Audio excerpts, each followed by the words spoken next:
Good morning, everyone.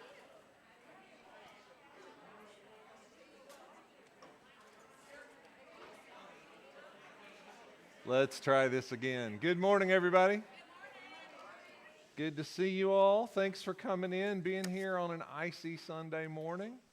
I'm sure we'll have some folks still who will be joining us here over the next couple of minutes. We are hopefully streaming this. There's a widespread internet outage this morning in our neighborhood, which has interrupted many of our plans for today, but we are working through that now.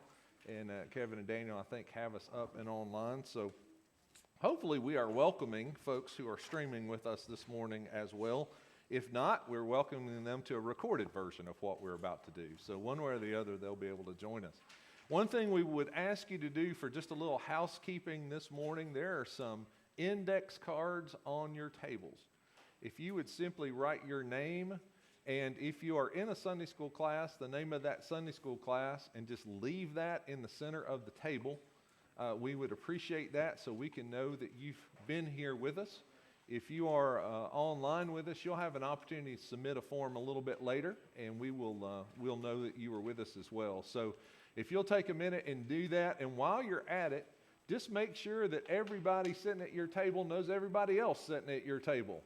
So if you would take a minute, introduce yourself to one another.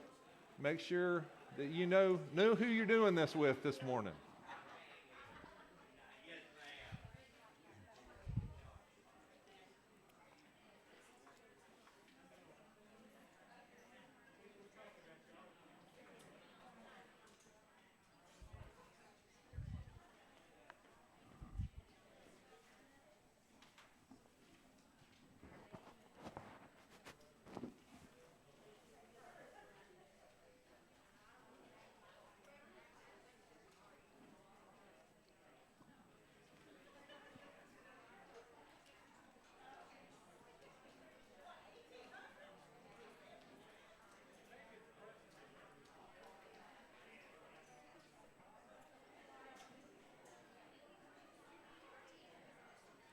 You need pens?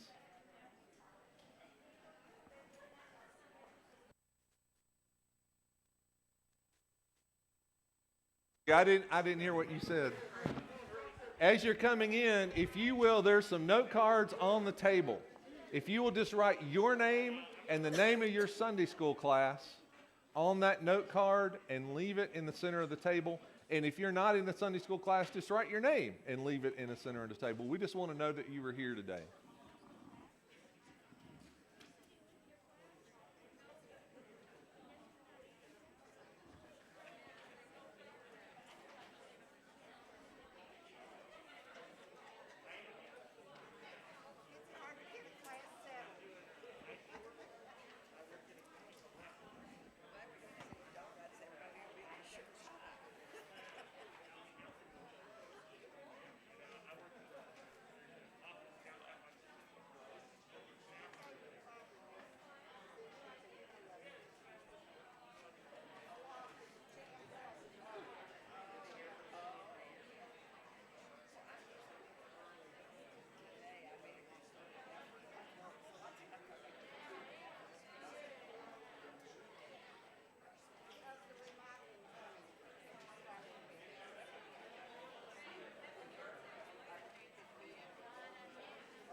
All right, for those of you just coming in, please there's an index card on your table. If you'll just write your name, and if you're part of a Sunday school class, the name of that class, and leave that in the center of the table.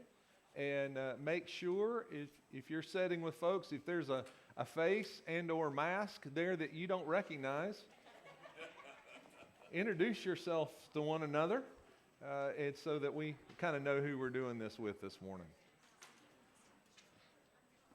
I know for some of you, starting Sunday school before 10 o'clock seems like a foreign thing. There are others who are going, we are 10 minutes into this class and you hadn't started yet. So I'm going to hit a happy medium and make everybody unhappy and start now. How about that? When you think about the word style, think what comes to mind for most of us is kind of fashion, right? Or some sort of definition that's culturally driven. And I think almost all of us know that style is a somewhat mercurial thing. It changes fairly rapidly over time. I mean, think about it.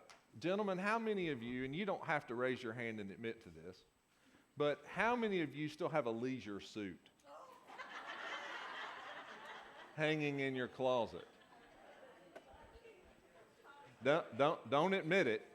We don't want to know that necessarily.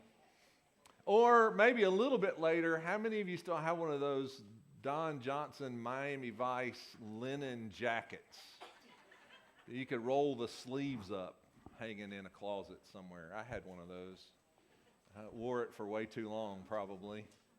Or, gentlemen, how many of you have at least 3 different widths of a necktie? Now, if you'll notice, I focused entirely on men's clothing because I was born at night, but it wasn't last night. I'm not going to get into women's style here this morning. Style changes. I've never been one to be particularly stylish. There was a time in my life when I wanted to be, and when it was about 13, I guess. I wore Tough Skins until I got in the 7th grade. Anybody remember Tough Skins? They were the Sears and Roebuck version of blue jeans, and they came in every color, and they had patches to match every color. And when I got to about 7th grade, I got a little bit tired of wearing Tough Skins. I don't know what changed. Well, I do know what changed. There were girls in the 7th grade that I had not noticed were in school with me up until then. And girls didn't like boys who wore Tough Skins. Girls liked boys who wore Levi's jeans and Converse tennis shoes. Now, not those canvas Converse tennis shoes. I'm talking about the white leather ones with the blue star in it like the University of Kentucky basketball team wore. And so I hounded my mom and dad for Levi's jeans and Converse tennis shoes. Now, they relented eventually on the jeans, but not the tennis shoes. I never did get those sneakers because they were too expensive, and my feet were growing a size every 6 months, and they decided they didn't want to do that. So I haven't always been particularly stylish. I guess you could say Laura married me despite my lack of style. But it's something all of us kind of like to be. We find some point in life where we want to fit in, right? Isn't that what it's about? We want to be popular. We want to be liked. Of course, the reality is, by the time you adopt the style, you look like everybody else. But we want to be accepted and we want to be liked. Well, that's not the kind of style we're talking about over the next 4 weeks. But it's often how, when we talk about style in church, whether it's worship style or whatever we're talking about, those are often the driving factors, aren't they? We want to be liked. We want to be popular. We want people to ask us out at the year-end dance. All of those things. And if we're not careful, those kind of considerations of style can lead us down a path that takes us away from who we are. The kind of style I want us to talk about over the next 4 weeks is deeply rooted in who we are.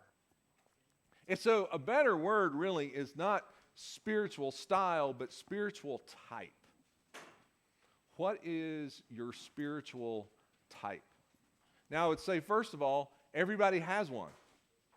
Everybody has a way of relating to God, a way of connecting to the presence of God in their lives. Because that's when we're talking about spiritual type, that's what we're talking about. A way of connecting to the presence of God. Now, we're going to be using the work of a lady named Corinne Ware. She wrote a book called What's Your Spiritual Type or Discovering Your Spiritual Type. I'm going to be using her work a good bit over the next few weeks. And her work is based on theories developed by a fellow named Urban Holmes. He was the dean of the School of Theology at the University of the South in Sewanee, Tennessee. And he developed the idea around prayer type, the ways that we pray, the ways that we commune with God. Well, she took that and said, I think that probably applies to lots of things, how we worship, how we study, how we learn, how we interact with other people. And so what we're going to look at is her envisionment, if you will, of what spiritual type might be.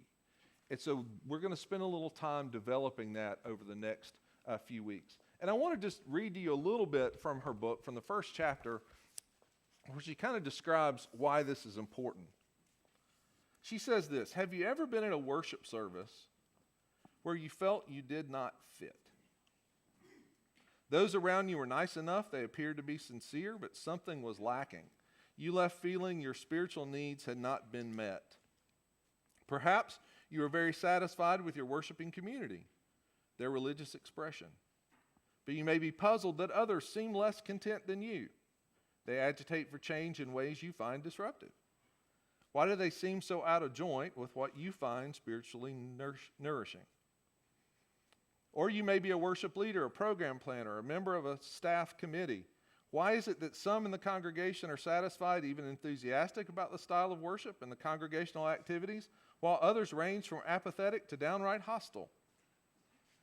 Leaders want to understand their memberships to better meet the needs of the worshiping group. So they raise questions. What is our church really like compared to other churches? What do we most need to strengthen our congregation and meet the needs of more of the people we serve? What would we have to do to relieve some of the discontent? These questions can essentially be reduced to two. Who am I as a spiritual person? And what is the spiritual profile of my worshiping group? If you were able to answer these questions, what difference would it make to you? Knowing how you are spiritually different from or the same as other people can help you understand what your strengths are and possibly acknowledge the strengths of others. Such knowledge may suggest new ways in which you and your congregation can grow so that spiritual experience becomes richer and stays on the growing edge. What is your spiritual experience?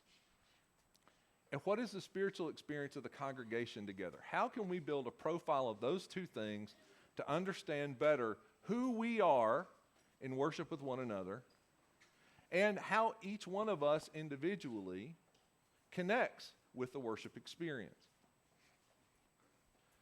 There's seats right down front, right here.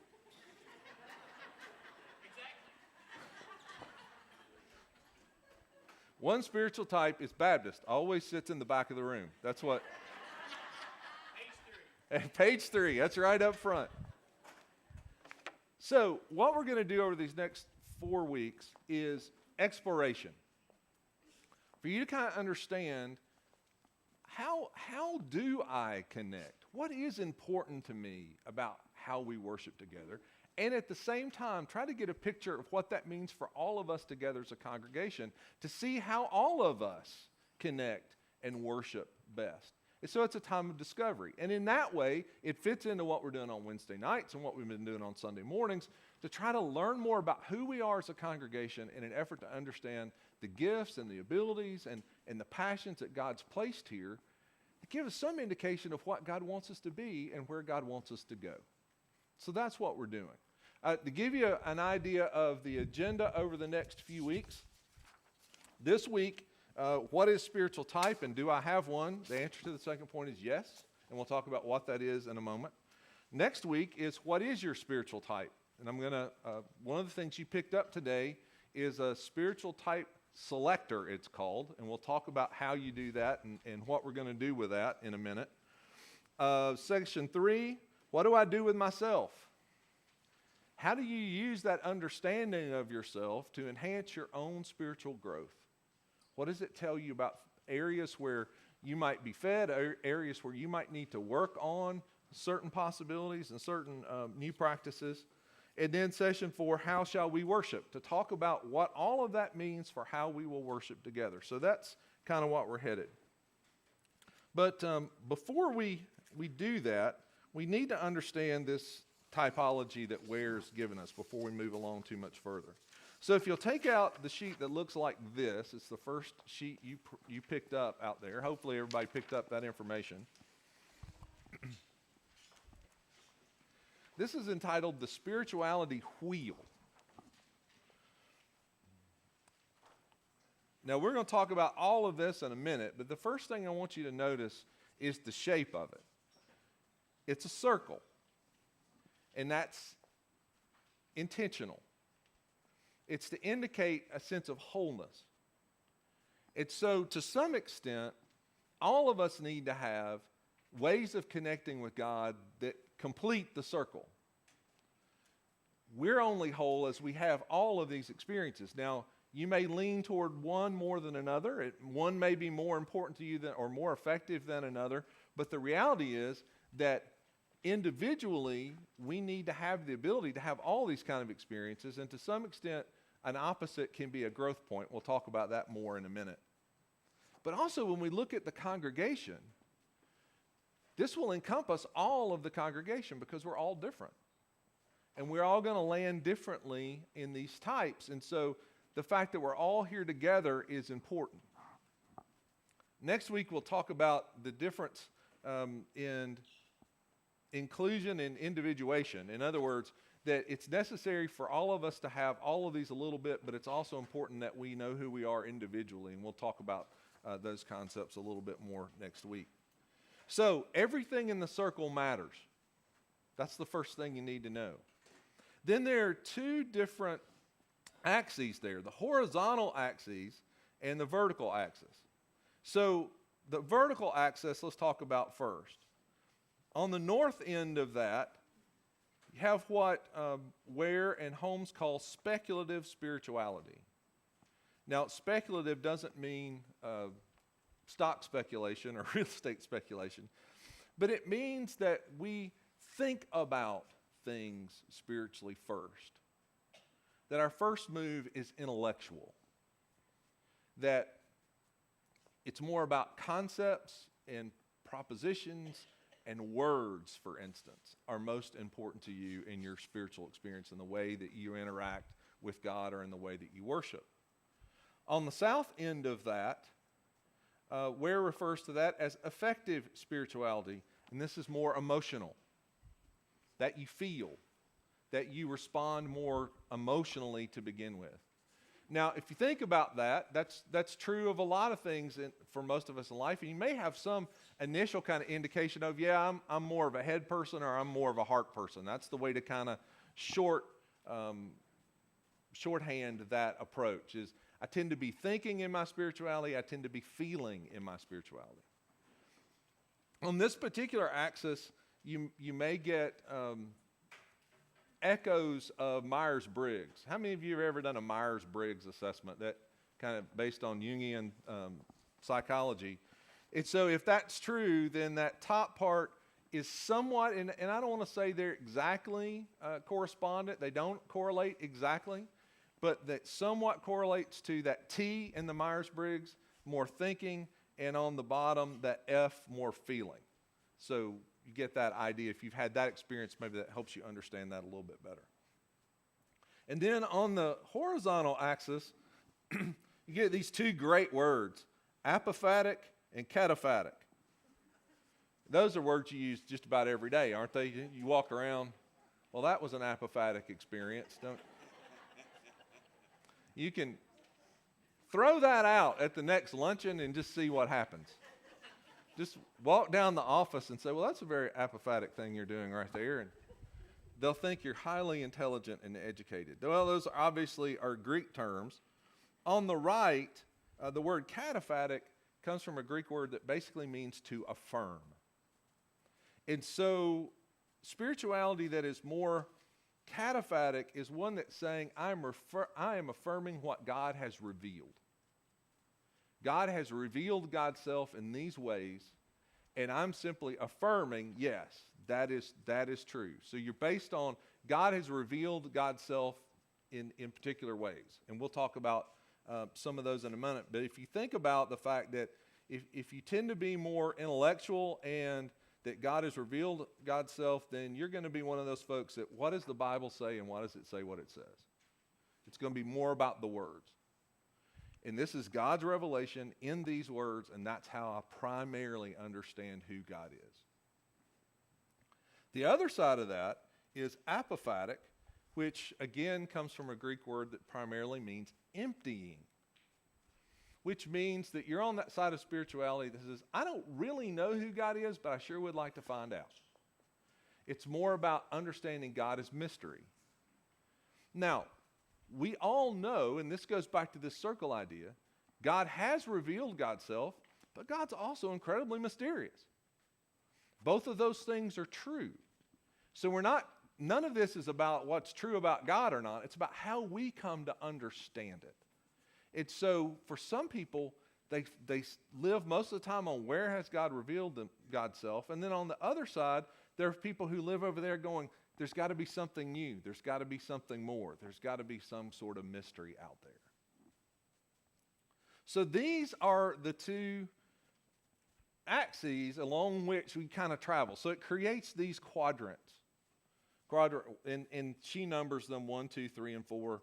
That's not to give you any sense of priority or prominence or anything like that. It's just what's there. So in that top right quadrant, that's what she calls head spirituality. That's what we talked about just a moment ago. God has revealed God's self. I know that primarily through words, through concepts.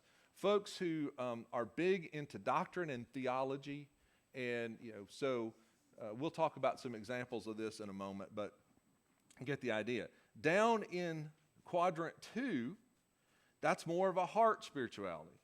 Still, God has revealed God's self, but how do I know that? In my own experience. And what I have felt, what I have experienced in God's presence, that's how I know who God is. If you move over to 3, you think about folks who are more feeling, but then are in this side of sensing. And I didn't say this a moment ago, but again, it's, the S on the Myers-Briggs is over here with God is revealed. You get the N over here with God is mystery. If you understand that, you know what I'm talking about. If you don't, you don't care, and it doesn't matter. But if you get down in that lower quadrant, then you get into kind of more of a mystical spirituality. I feel, but I don't know. And so it's constantly trying to experience the presence of God in an expansive sort of way. And then the fourth quadrant up there is what she's called here social action. Some would refer to that more. In the old language was crusader, but we don't use that anymore because it has really bad connotations, and we don't want to send people off, lopping off people's heads. But the idea is that you have this sense that you know what God is trying to do in the world, and you want to join in that, and you want to be a part of that. It's a more active spirituality, if you will. So, all of it matters. All of it's important. And if you discover, for instance, that your tendency is to have this sort of head-type spirituality, that you're a quadrant 1 person, and that's where you live, then it may be that a practice that would be really helpful to you to make you more whole in your spirituality would be something that we find over in this quadrant 3. Get how that kind of works? That if you look at what's the opposite of what's normal for you, you may find a real growth in that opposite place. So if you are the kind of person that likes to read commentaries, you may find that sitting in silence and praying would be a helpful counterbalancing activity. Does that make sense? This is not rocket science. This is really relatively simple stuff. But I think it can be insightful when we agree to do it together. So let me talk just a little bit more about these quadrants. And I don't want to get too deep in them today. We'll talk more about them next week because I don't want to prejudice you as you're doing your selector because you think, well, I like this one better. I want to be a 3. Well, you're a 1. Get over it. No, and I would say, we'll talk about this in a moment, but as you're doing the selector exercise, it's good to take those results and then talk to somebody who knows you. You know, maybe that's your spouse. Maybe you don't want to know what he or she has to say about this particular thing. But talk to somebody who knows you and knows you well and say, here's what I found out. What do you think? And get some feedback. Because you may find that what you think and what somebody else thinks, doesn't exactly correlate. So let's talk a minute about the head spirituality, the spiritual type 1. It's an intellectual thinking spirituality. Believes strongly in knowability, that we can indeed know who God is and what God is up to. It favors the concrete. It tends to mistrust a little bit mystery. The style produces theological reflection and precision in thinking and communication. Content is of primary importance. Faith is a belief in certain things, in certain propositions often. Congruence of thought and action are important. You tend to look to the sermon and scriptures for spiritual guidance. Tend to be people of the word, capital W, and of words, small w. Prayer tends to be language or word-based. And all of these have kind of a dark edge, if you will. And for this one, the dangerous side is a rationalism, that things just become all about reason and all about rationality. And so that's a little bit of a danger. The example that Ware gives in her work is John Calvin. That this is probably a pretty clear understanding of who Calvin was. And if you think about Calvin's approach, the father of what we know as Reformed theology expressed in the Presbyterian Church and others, Calvin's primary contribution to the world was the Institutes of Religion, this multi-volume, massive work that deals with every detail, every theological proposition, all of that. And so that's probably a pretty good example of what we're talking about when we talk about head spirituality. Let's talk about the heart one for a minute. That is the second type there. Here, God is still can be understood, is knowable. We talked about that. That's on that north-south axis. On the east-west axis. We're still over on the cataphatic side, that we can affirm the revelation of what we know in God. If God is love, the assumption is that God must be known through love, not simply known through ideas. Spirituality then is something that we feel, that we experience emotionally. Theology is still important, but scriptures seem to be the source of our knowing of God. But our response to knowing God is expected to involve heart and not just head. That it's something we feel and not just something that we know intellectually. Prayers made with words, but words may be used a little bit less formally. Prayer is often extemporaneous, spontaneous, even exuberant. Experience is our primary conduit, if you will, of God's presence in our lives. It's not our head and what we know, it's what we experience and what we feel. A danger, of course, with this is it can become something of just devolve into emotionalism, that it's just all about what we feel. It's all emotional experience. And so that's kind of a dangerous edge. It's also a little bit risky that when it becomes something so deeply felt, you can get a little bit into a us against the world mentality, or I've had a spiritual experience that nobody else has had. Now, again, I think all of us move through seasons of life where we have all of these. So you may have a time in your life where it is more about what you're coming to learn and understand and what you're learning in Scripture. And then we have those moments that sometimes we call mountaintop experiences. You ever heard anybody use that phrase? We often associate that with a more emotional experience, right? Something that we felt, or that we had this experience kind of deep within us. When we think back for historical examples of this, I think the primary example is John Wesley, the founder of the Methodist movement. In fact, Wesley's experience, his story is all about he was trying to understand what God would have him do, and he was approaching a meeting at Aldersgate in London, and he said, "My heart was strangely warmed." Maybe you've heard Methodist friends use that phrase once or twice. Well, it's for him, more of an emotional experience. Now, most of us don't think about modern Methodism in that way because it's become somewhat institutionalized. But if you go back to the early days of the Methodist Church, within the Church of England, within the Anglican experience, it was a far more emotional experience. Anglicanism, very head-oriented.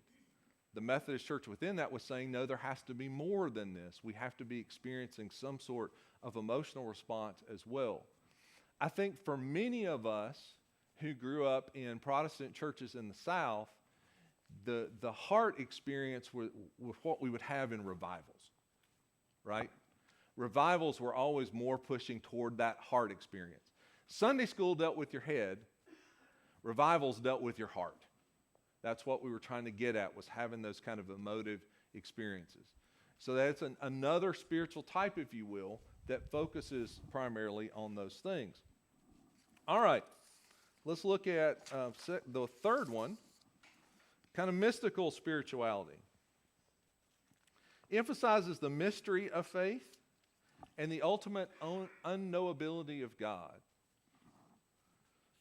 Emphasizes that our thoughts about God are always pale and imperfect reflections of who God is, that God is wholly other, beyond our comprehension. Emphasizes hearing from God over speaking to God. The goal of spirituality is understood as union with God. People attracted to this type of spirituality are often contemplative and intuitive, tending to be focused on an inner world that is as real to them as the external one. Renewal of the inner life is at the core of their understanding of spirituality. Emphasize the process of spirituality. Favorite metaphor is journey. You ever heard anybody talk about their spiritual journey? Of course, the danger in all this is reclusivity, kind of withdrawing from the larger body of faith, or to kind of retreat. And a good example of this, it's a familiar one to most Kentuckians, is a fellow named Thomas Merton. Do you know the name? Do you know that name? Thomas Merton was a monk at Gethsemane for many, many years, and kind of pursued a very interesting spiritual path. But again, it's all about an inward spiritual experience largely. How do I commune with God? When I was growing up, one of the primary disciplines of the Christian life that I was taught was the daily quiet time. Did you all learn about daily quiet time along the way, that you set aside that time every day? It was an attempt to bring balance to an experience that was largely heart and head. It was an attempt to get us to think more inwardly about how are we communing with God every day. I say that because I want to keep re-emphasizing this to me, fundamental idea that we need all of this. It's not about saying this is my type and that's all I'm ever going to do. I only want to do this. I only want to participate in these areas. No, we need all of these things. We need the balance that comes out of all of them. But for some people, this is their primary understanding of how they want to worship. Now, jumping ahead a couple of weeks, when we talk about what this means for how we worship together, let me just ask you a question. What do you think it's like for someone whose primary way of communing with God is in silent, introspective communion to be in most Baptist worship services? What do you think that's like for them? It's loud. It's chaotic. They will not stop talking. We fill every moment with words or music or something. There's very little opportunity for silence.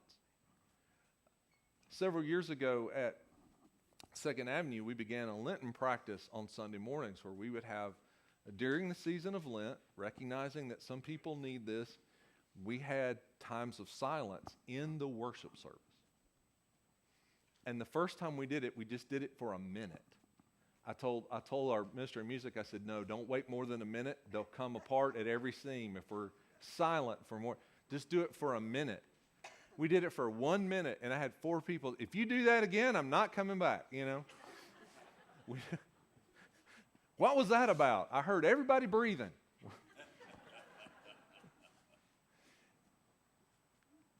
It's a different way of experiencing. It's so part of the thing we have to think about is how are we making space for other people's ability to commune with God when we worship together? How far are we willing to go in that process? All right. And the fourth one,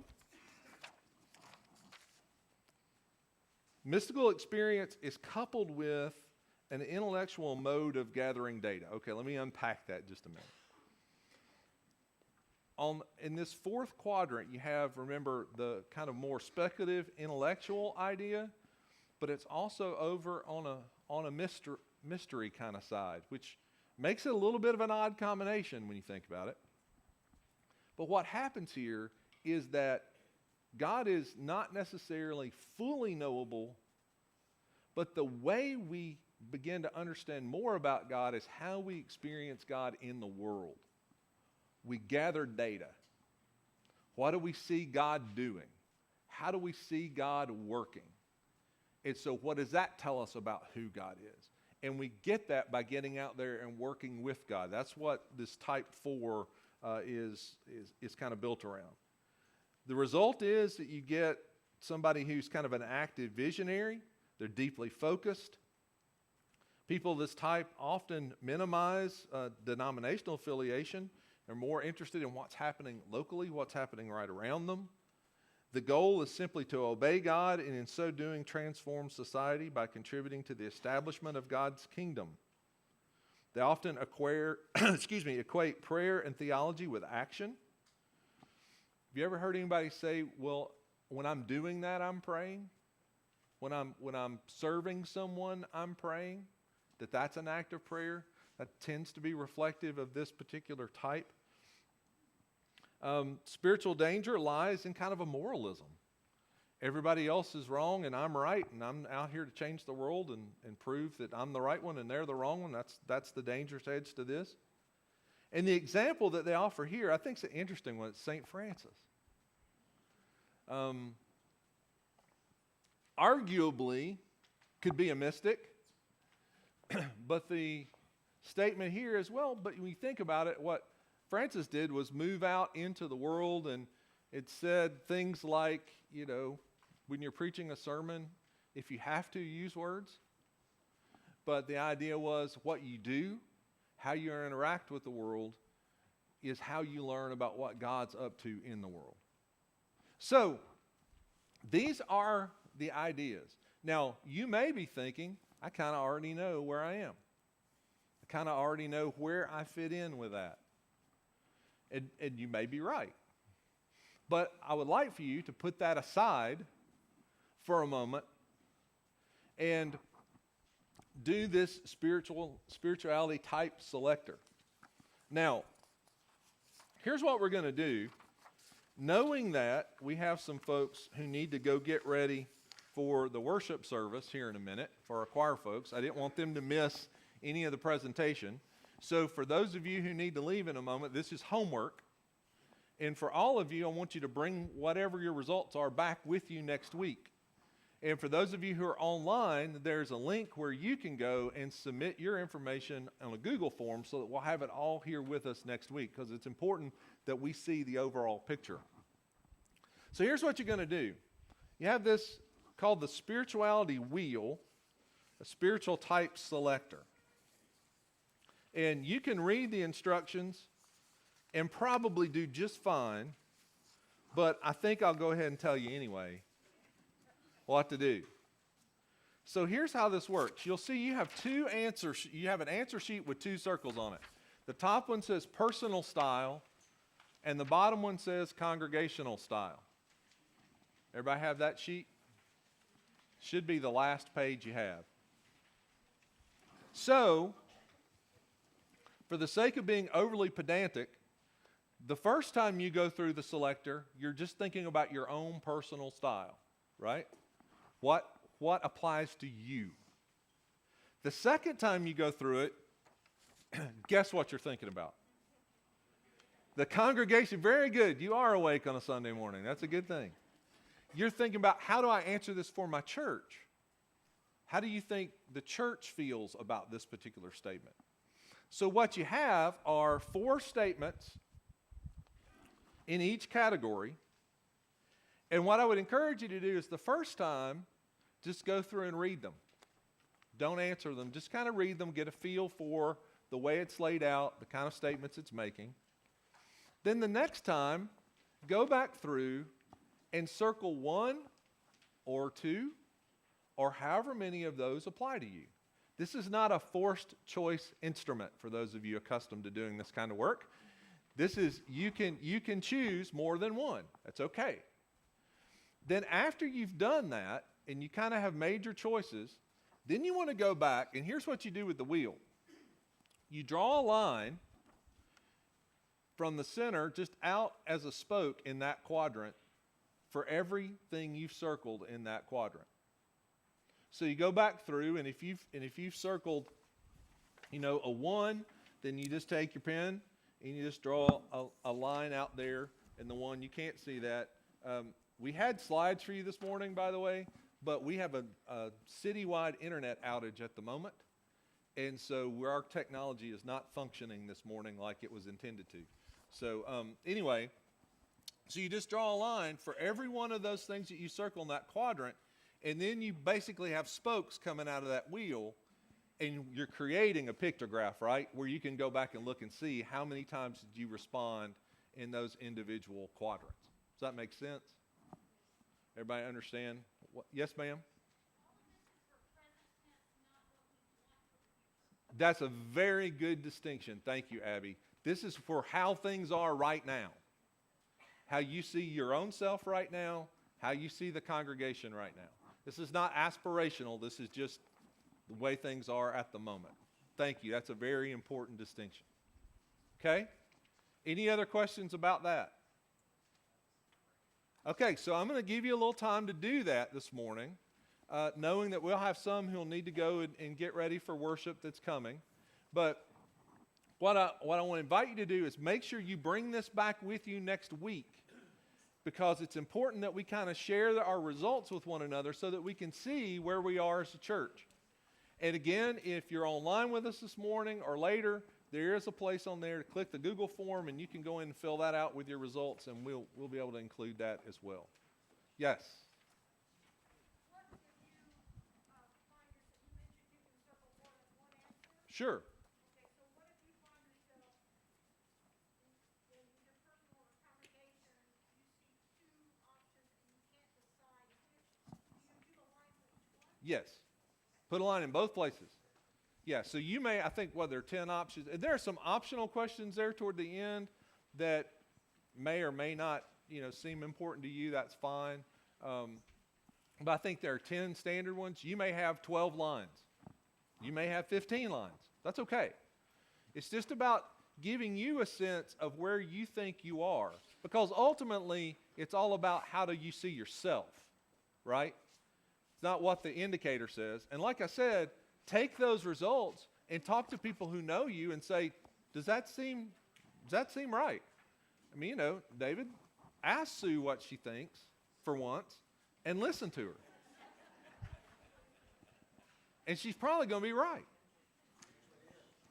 Okay, so that is you can do it now. You can take it home and do it with you.